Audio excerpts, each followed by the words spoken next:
반갑습니다. 말씀과 함께 하루를 시작하는 주님의 백성들을 예수님의 이름으로 축복합니다. 2024년 7월 19일 금요일 오늘 주신 말씀은 예레미야 34장 1절부터 7절까지입니다. 이 말씀은 바빌로니아 왕 느부갓네살이 자기의 모든 군대와 자기의 통치를 받고 있는 땅의 모든 왕국과 모든 백성을 이끌고 예루살렘과 그 주변의 모든 성읍들을 공격하고 있을 때에 주님께서 예레미야에게 하신 말씀이다. 나 주 이스라엘의 하나님이 말한다. 너는 어서 유다 왕 시드기야에게 가서 나의 말을 전하여라. 나 주가 말한다. 내가 이 도성을 바빌로니아 왕의 손에 넘겨주어서 그가 이 도성에 불을 지르게 하겠다. 너도 그의 손에서 벗어나지 못하고 꼼짝없이 붙잡혀서 그의 손아귀에 들어갈 것이다.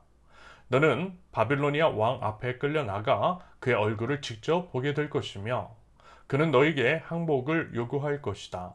너는 바빌로니아로 끌려갈 것이다. 유다 왕 시드기야야, 나 주의 약속을 들어라. 내가 너에게 말한다. 시드기야야, 너는 칼에 찔려 죽지 않고 평안히 죽을 것이다. 그리고 사람들은 내 조상 곧 너보다 먼저 살았던 선왕들의 죽음을 슬퍼하며 불을 피웠던 것처럼 내 죽음도 슬퍼하며 향불을 피우며 슬픕니다. 임금님하면서 너를 애도하여 조가를 부를 것이다. 이것은 내가 친히 약속하는 말이다. 나 주가 하는 말이다.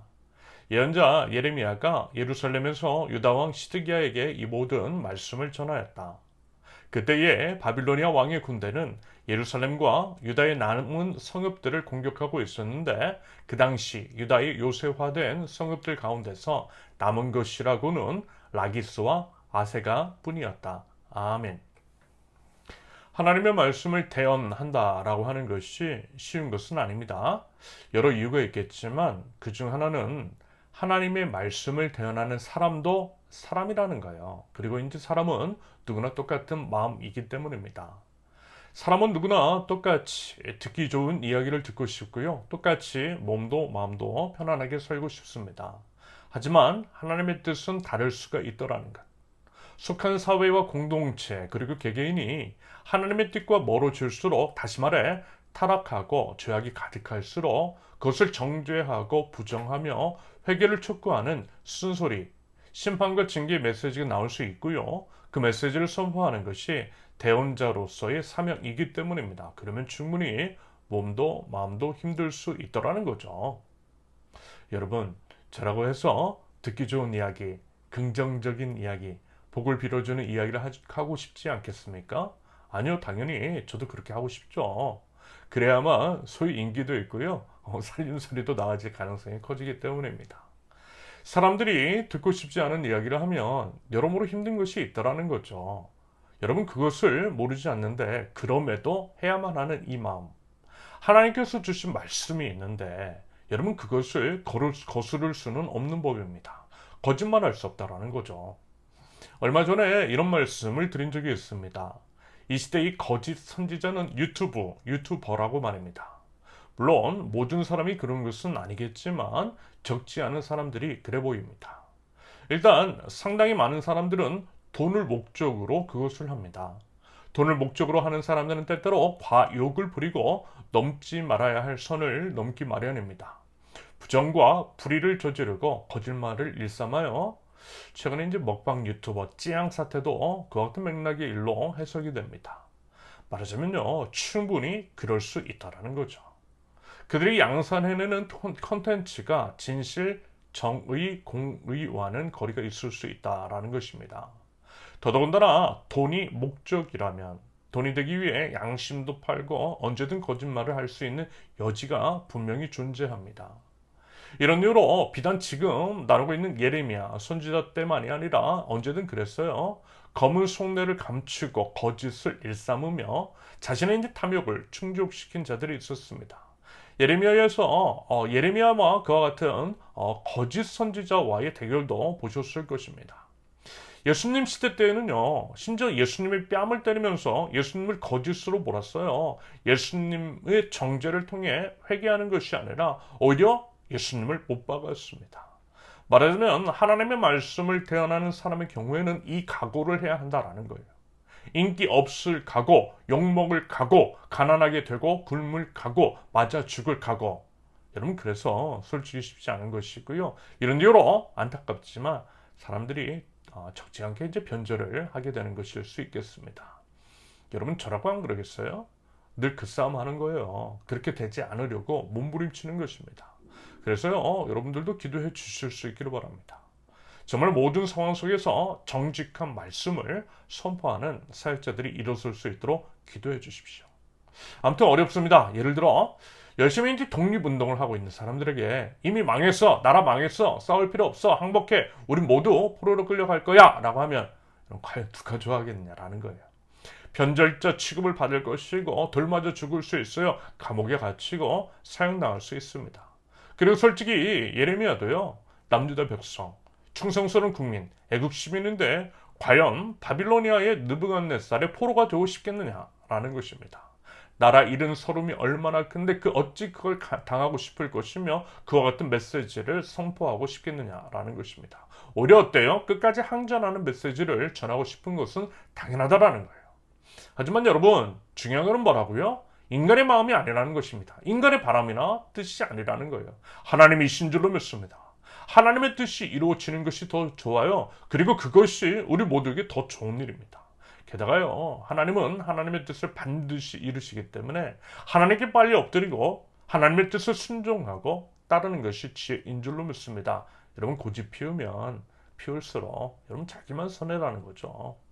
그러므로 우리 모두도 그렇고 특히 이제 저같이 설교하는 사람, 하나님의 뜻을 대언한다라고 교회 안에 세워진 사람들은 더더욱 사람 눈치가 아니라 하나님 눈치만을 보면서 하나님의 뜻을 온전히 선포해야만 할 것입니다.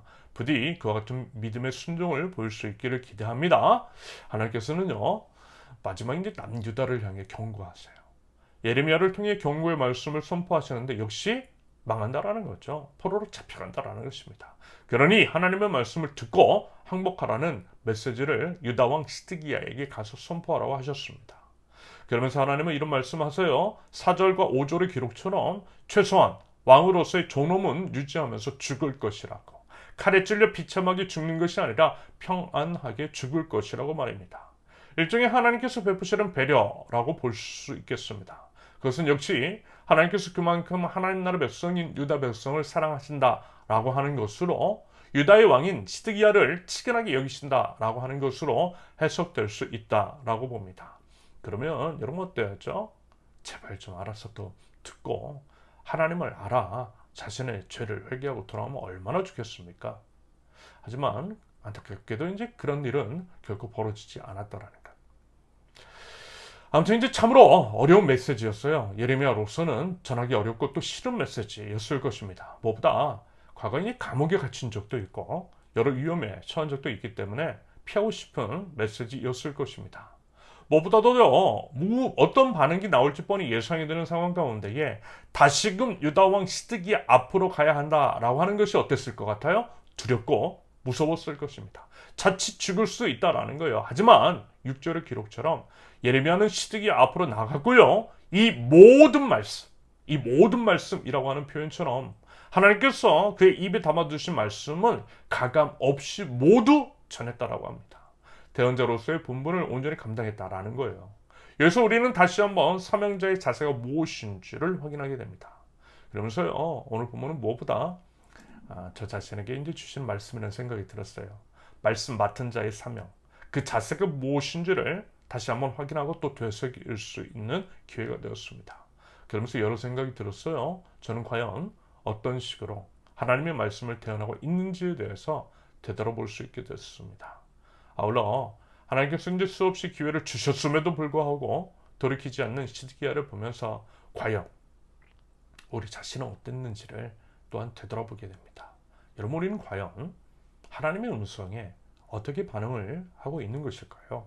바로 이는 하나님의 뜻이 무엇인지를 제대로 분별하여 두고 그 뜻에 합당하고 즉각적인 반응을 할 줄 아는 저와 여러분들, 그와 같은 지혜가 있는 하나님 나라 백성 우리 모두 되실 수 있기를 예수님의 이름으로 축원합니다.